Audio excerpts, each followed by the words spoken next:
बिस्मिल्लाहिर्रहमानिर्रहीम। अस्सलामुअलैकुम। Saudi Urdu news channel में आप सबको खुश आमदीद कहा जाता है।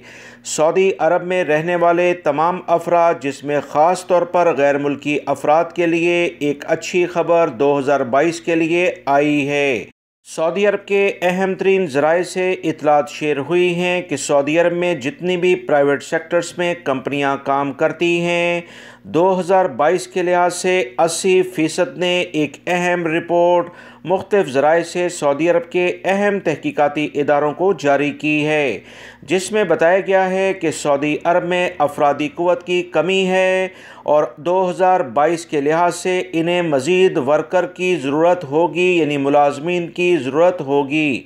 80% कंपनियों ने बाकायदा कहा है कि 2021 की निस्बत और 20 की निस्बत अब काम का मेयार काफ़ी बढ़ गया है।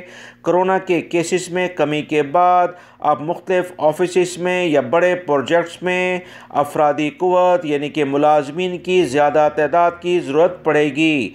इस तमाम सूरत हाल को देखते हुए विज़न 2030 के जो टारगेट्स हैं उनको मुकम्मल करने के लिए सऊदी अरब में वसी पैमाने पर बड़े प्रोजेक्ट्स पर अब ज़बरदस्त लेवल पर काम शुरू होगा, जिसमें गैर मुल्की अफराद की काफ़ी ज़्यादा ज़रूरत होगी, यानी मुलाज़मतें। 80% कंपनियों ने तो बाकायदा रिपोर्ट जारी करके बताया कि अफरादी क़ुव्वत की इन्हें काफ़ी ज़रूरत है।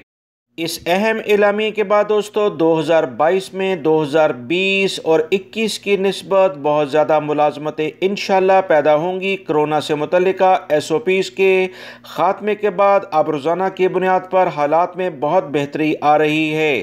गैर मुल्की अफराद अपने डॉक्यूमेंट्स, अकामा और दीगर जो भी लीगल डॉक्यूमेंट सऊदी अरब के लिहाज से हैं उन्हें अपडेट रखें।